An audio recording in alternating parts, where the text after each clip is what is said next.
इस तरह हमने फंडामेंटल राइट के पहले ग्रुप यानी राइट टू इक्वालिटी के अंतर्गत आने वाले आर्टिकल्स को समझा। आइए अब दूसरे ग्रुप को समझते हैं। यह ग्रुप है राइट टू फ्रीडम। इसके 4 आर्टिकल आते हैं, आर्टिकल 19, 20, 21 और 22, यानी आर्टिकल 19, 20, 21 एंड 22। आर्टिकल 19 सभी नागरिकों को स्वतंत्रता के 6 अधिकारों की गारंटी देता है। इस आर्टिकल 19 के भी 6 भाग हैं। इसके पहले भाग यानी 19(1) में तो 6 स्वतंत्रताएं दी गई हैं।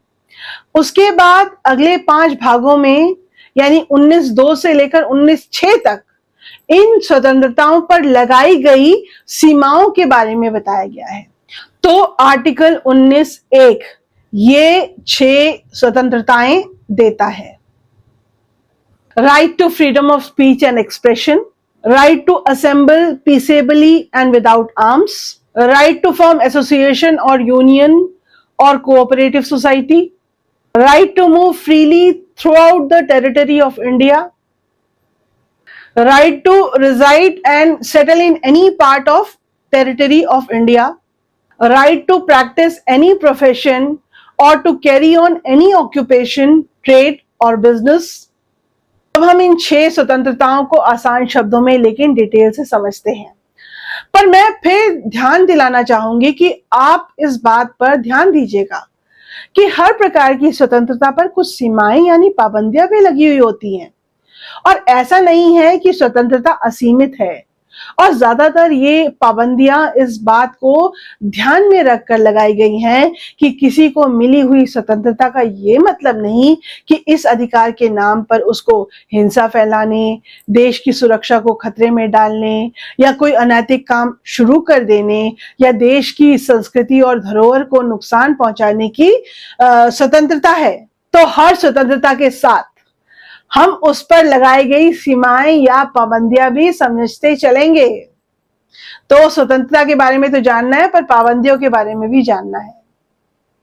आर्टिकल 19(1)(a यानी right to freedom of speech and expression, आपको भाषण और अभिव्यक्ति की स्वतंत्रता का अधिकार है, यानी आप अपने विचारों, मतों, विश्वासों, मान्यताओं को बोलकर, लिखकर, छपाकर, चित्र बनाकर या किसी अन्य तरीके से स्वतंत्र रूप से व्यक्त कर सकते हैं। पर आपका ये अधिकार असीमित नहीं है और इस पर कुछ सीमाएं लगाई गई हैं, और ये सीमाएं आर्टिकल 19(2) में बताई गई हैं। ये सीमाएं हैं कि आपके इस अधिकार पर सीमा लगाई जा सकती है यदि इससे पहला, देश की सुरक्षा, संप्रभुता और अखंडता पर आंच आती है, दूसरा, विदेशी देशों के साथ मैत्रीपूर्ण संबंध पर असर पड़ता है, या तीसरा, सार्वजनिक व्यवस्था भंग होती है, चौथा, शालीनता, नैतिकता प्रभावित होती है, पांचवा, अभद्र भाषा का प्रयोग होता है, छठा, मानहानि होती है, सातवां, न्यायालय की अवमानना होती है। आर्टिकल 19(2) के इन सीमाओं के बारे में 3 जनवरी 2023 को सुप्रीम कोर्ट की 5 जजेस की कॉन्स्टिट्यूशन बेंच ने अपने निर्णय में साफ तौर पर कहा कि आपके right to freedom of speech and expression ये ही सीमाएं लगाई जा सकती है। इनके अलावा और कोई सीमा इस अधिकार पर नहीं लादी जा सकती। Right to freedom of speech and expression और उस पर लगाई गई सीमाएं एक बहुत महत्वपूर्ण और उलझा हुआ विषय है। इसके राष्ट्रीय और अंतर्राष्ट्रीय पहलू भी हैं, इसलिए इसको गहराई से अलग वीडियो में समझेंगे, पर अभी इतना जान लेना काफी होगा कि आज के समय में सूचना क्रांति की वजह से कोई भी बात सेकंड्स में पूरे देश में फैल जाती है। ऐसे में अगर कोई ऐसी बात कही जाए जो धर्म, जाति, लिंग, भाषा के नाम पर घृणा फैलाती हो, तो वो ना सिर्फ तुरंत दंगे फैला सकती है, बल्कि देश की सुरक्षा को खतरे में भी डाल सकती है। अक्सर ऐसी बातों को हेट स्पीच कहा जाता है, पर इसकी कोई साफ साफ परिभाषा किसी कानून में आज तक नहीं है। खुद सुप्रीम कोर्ट ने Shaheen Abdullah versus union of India and others के 2022 के अपने निर्णय में कहा है कि राज्य की पुलिस को ऐसी सूचना मिलने पर खुद कार्यवाही शुरू कर देनी चाहिए और किसी शिकायत का इंतजार नहीं करना चाहिए। हालांकि ये एक अच्छा फैसला है, पर यह भी सच है कि हेट स्पीच की कोई एक परिभाषा हमको कानून में नहीं मिलती है और इसलिए यह संभव है कि पुलिस राजनीतिक दबाव में आकर इस शक्ति का प्रयोग कुछ खास लोगों के उत्पीड़न और अत्याचार के लिए करे। पुलिस पर ऐसे आरोप अक्सर लगते ही रहते हैं, इसलिए आने वाले समय में right to freedom of speech and expression और इस पर लगने वाली सीमाएं एक बहुत महत्वपूर्ण विषय होने वाला है। इस पर विस्तार में हम एक अलग वीडियो में बात करेंगे जो सिर्फ इसी मामले को विस्तार में समझाएगा। फिलहाल आर्टिकल 19(1)(b) पर नजर डालते हैं। Article 19(1)(b) right to assemble peacefully and without arms. आपको शांतिपूर्ण तरीके से और बिना हथियारों के इकट्ठा होने का अधिकार है, यानी आपको सार्वजनिक बैठकें, प्रदर्शन और जुलूस निकालने का अधिकार है, पर ध्यान रहे ये आप केवल सार्वजनिक भूमि पर ही कर सकते हैं, किसी भी प्राइवेट प्रॉपर्टी पर नहीं। इसके अलावा इस अधिकार का मतलब ये नहीं कि आपको हिंसक, अव्यवस्थित और दंगा हड़ताल करने की अनुमति भी है। यह अधिकार ऐसे कामों का अधिकार आपको नहीं देता है। Article 19(1)(c) right to form association और यूनियन और कोऑपरेटिव सोसाइटीज। आपको यह अधिकार है कि आप कोई संघ या यूनियन या सहकारी समितियां बना सके। आपको अधिकार है कि आप राजनीतिक दल, कंपनियां, साझेदारी फर्म, सोसाइटी, क्लब, संगठन, ट्रेड यूनियन या ऐसा कोई और संगठन बनाएं। Article 19(1)(d) right to move freely throughout the territory of India. आपको भारत के पूरे क्षेत्र में स्वतंत्र रूप से घूमने का अधिकार है। इसमें देश के अंदर घूमने का अधिकार है, पर देश से बाहर जाने का अधिकार और देश में वापस आने का अधिकार अनुच्छेद 21 में हासिल होता है। Article 19(1)(e) right to reside and settle in any part of territory of India.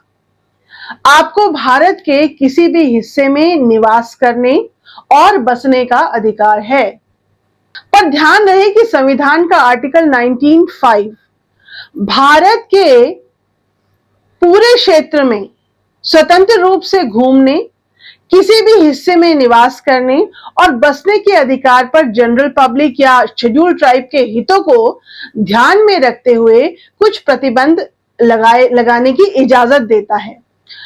संसद ऐसा कानून बना सकती है जो आपके इस अधिकार को सीमित करता हो।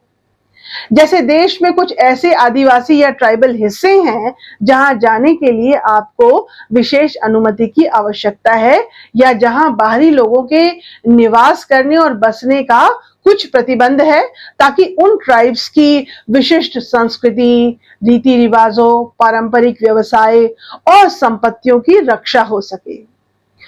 आपको याद होगा कि भारत ने कोविड के समय स्वतंत्र रूप से घूमने पर रोक लगा दी थी। यह रोक जनरल पब्लिक के हितों को ध्यान में रखकर लगाई गई थी, इसलिए आपके फंडामेंटल राइट का उल्लंघन नहीं था। इसी तरह से शेड्यूल ट्राइब के हितों को ध्यान में रखते हुए यह भी एक उदाहरण है। उत्तरी सेंटिनल द्वीप भारत के अंडमान और निकोबार द्वीप में से एक है। यह द्वीप और इसके निवासी अंडमान और निकोबार द्वीप समूह आदिवासी जनजाति संरक्षण अधिनियम 1956 के तहत संरक्षित है।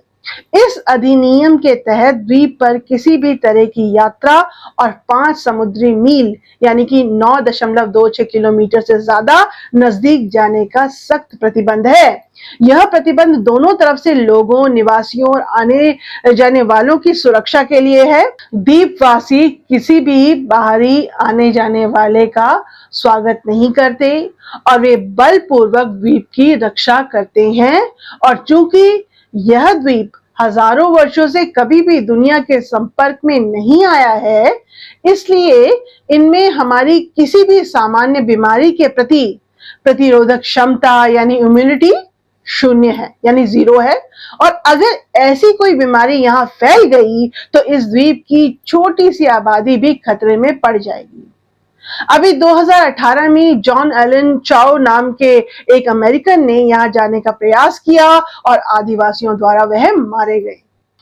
आइए अब देख लें आर्टिकल 19(1)(f।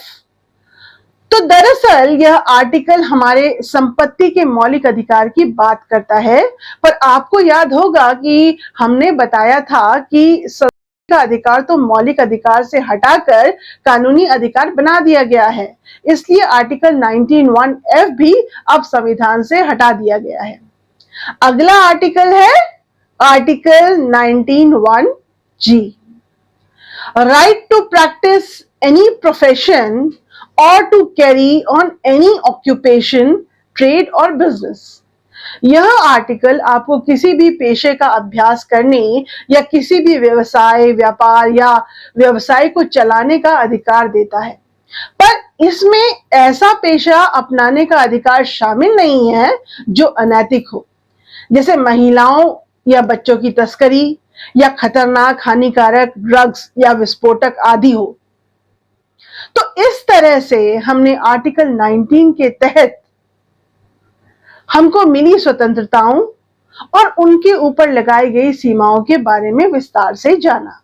आइए अब आर्टिकल 20 को समझ लें।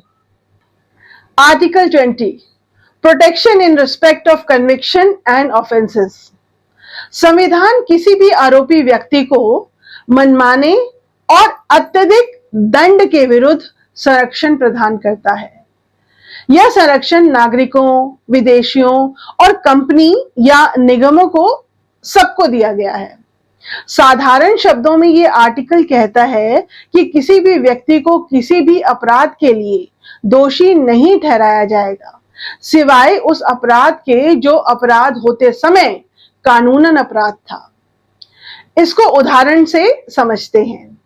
मान लीजिए वर्ष 2010 में कोई काम किसी भी कानून में अपराध नहीं था, पर वर्ष 2017 में एक कानून बना और उसको अपराध बना दिया गया।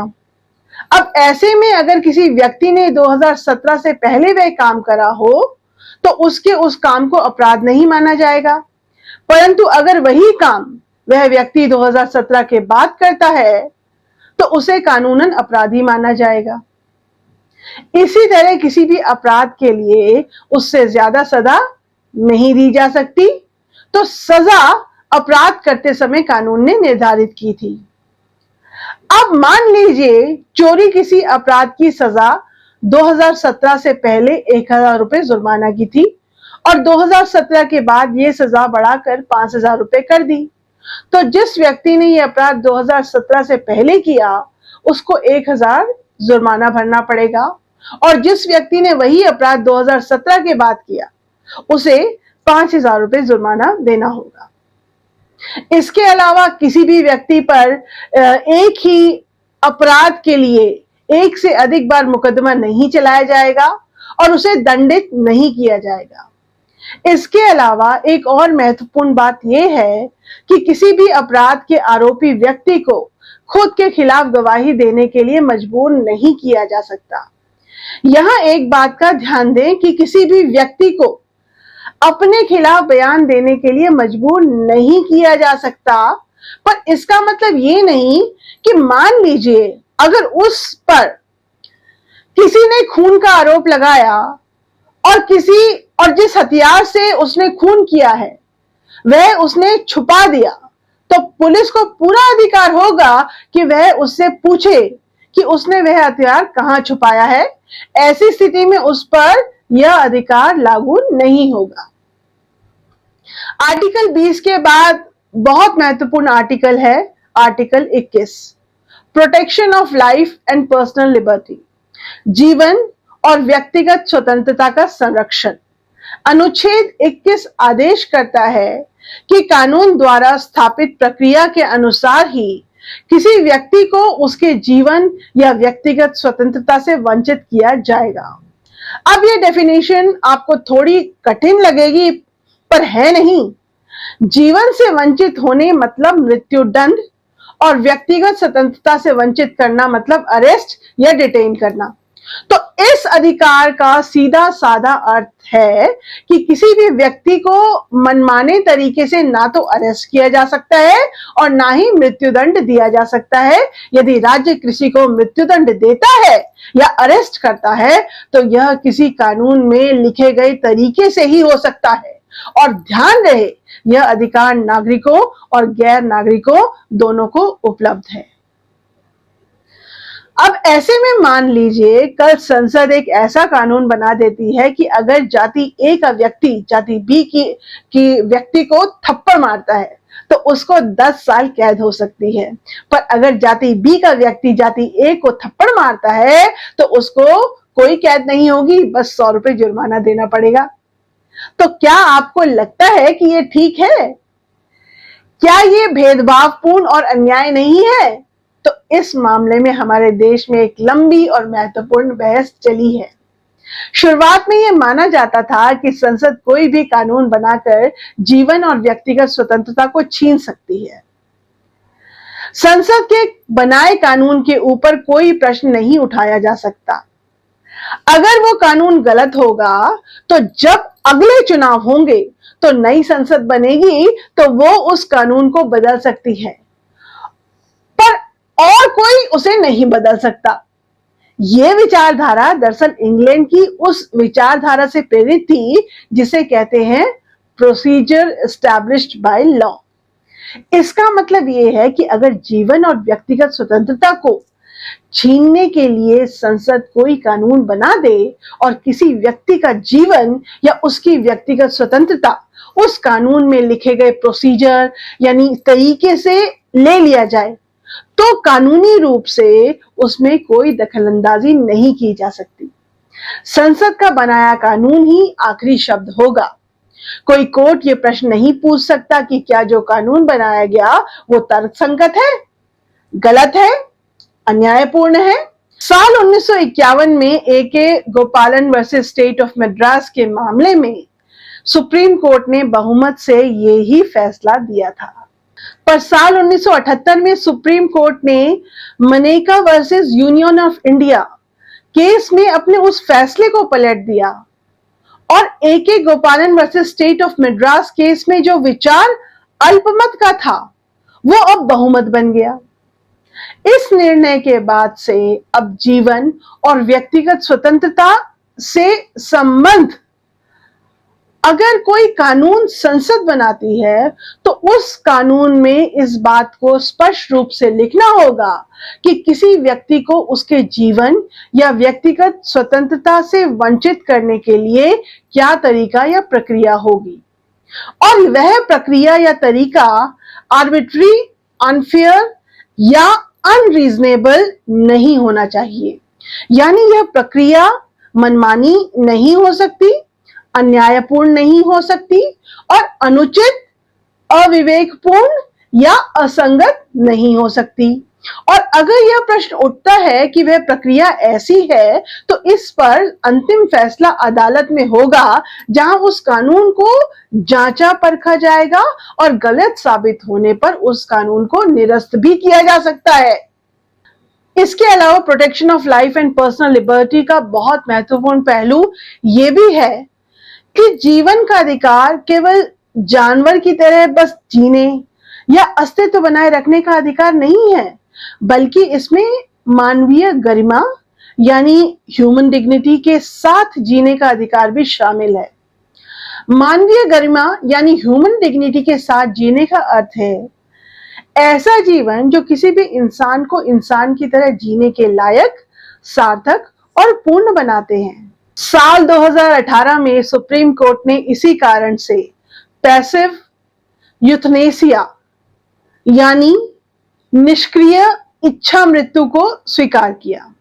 निष्क्रिय इच्छा मृत्यु का आसान शब्दों में यह अर्थ है कि अगर कोई भी अशक्त, असहाय व्यक्ति ऐसी बीमारी से गुजर रहा है जिसमें उसने ठीक होने की कोई संभावना नहीं और जिस वजह से वह अत्यंत पीड़ा और संताप और घुटन में जी रहा हो और अपने रोज के हर काम के लिए उसे दूसरों पर निर्भर रहना पड़ता हो, तो उसको ऐसा आजीवन जीने पर मजबूर करना उसके मानवीय गरिमा के साथ जीने के अधिकार का उल्लंघन है।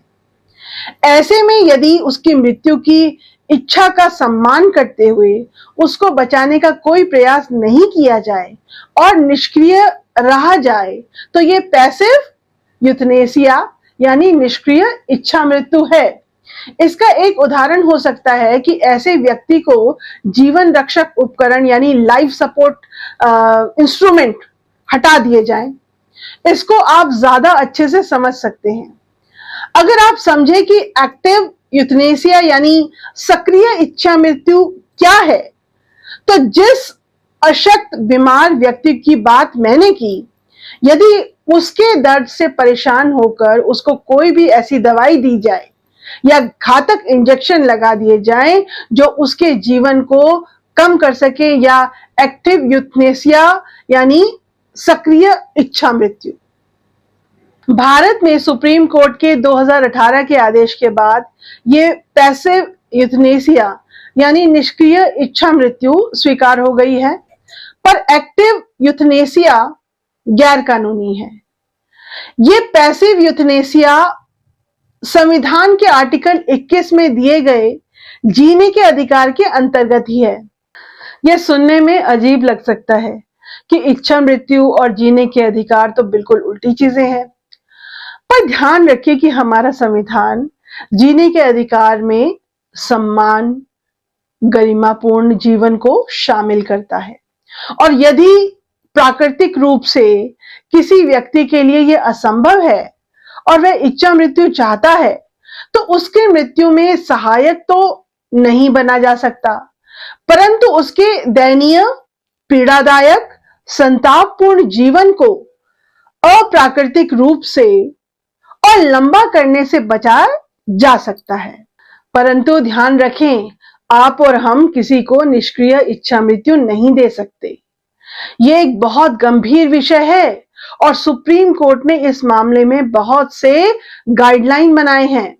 ऐसी इच्छा की पहले कई स्तरों में जांच होती है और विशेषज्ञों की राय ली जाती है।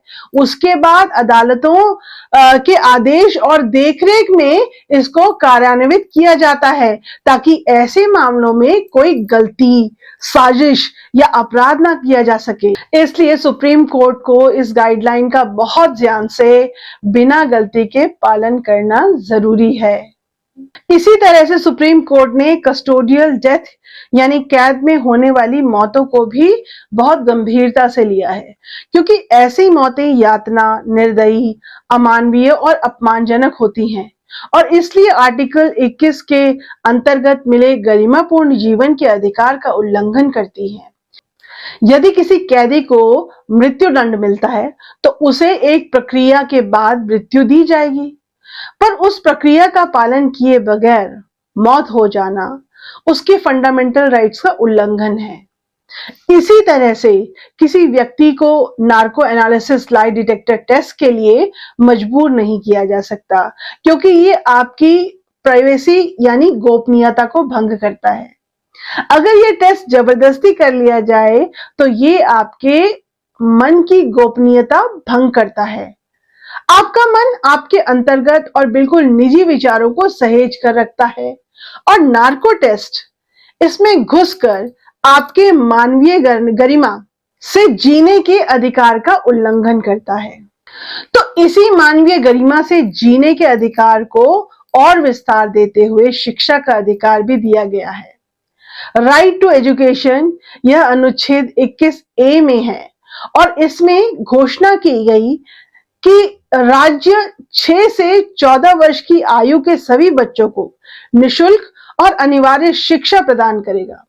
यह प्रावधान केवल प्रारंभिक शिक्षा को मौलिक अधिकार बनाता है, उच्च और व्यावसायिक शिक्षा को नहीं।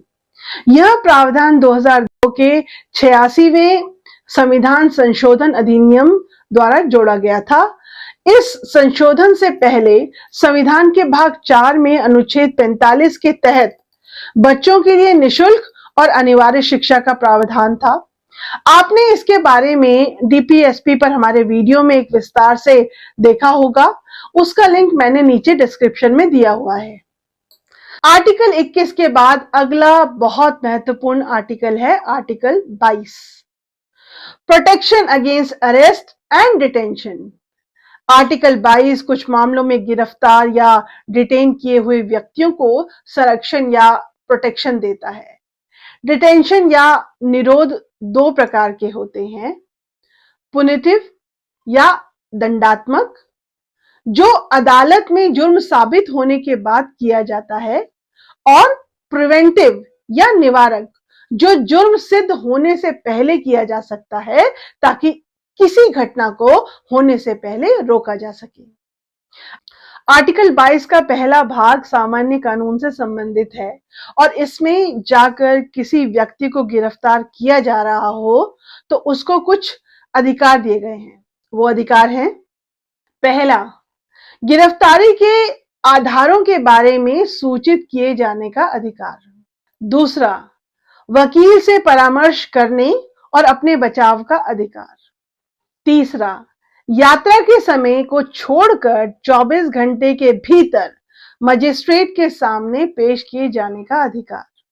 चौथा, जब तक मजिस्ट्रेट हिरासत को आगे ना बढ़ाए तो 24 घंटे के बाद रिहा किए जाने का अधिकार। आर्टिकल 22 का दूसरा भाग प्रिवेंटिव डिटेंशन या निवारक निरोध से संबंधित है। पहला, इसके तहत नागरिकों और विदेशियों दोनों को प्रोटेक्शन या संरक्षण मिला है और इसमें जो अधिकार व्यक्तियों को मिले हैं वो हैं, किसी भी व्यक्ति की हिरासत 3 महीने से अधिक नहीं की जा सकती, वह भी तब जबकि उच्च न्यायालय के न्यायाधीशों का सलाहकार बोर्ड हिरासत बढ़ाने के लिए कारण बताते हुए रिपोर्ट ना दे। हिरासत के आधारों को बंदी को बताया जाना चाहिए। बंदी को हिरासत आदेश के खिलाफ अपना पक्ष रखने का अवसर दिया जाना चाहिए। तो अब हमने फंडामेंटल राइट के 7 में से 2 ग्रुप्स यानी वर्गों को समझ लिया है। आइए अब तीसरे ग्रुप को समझते हैं।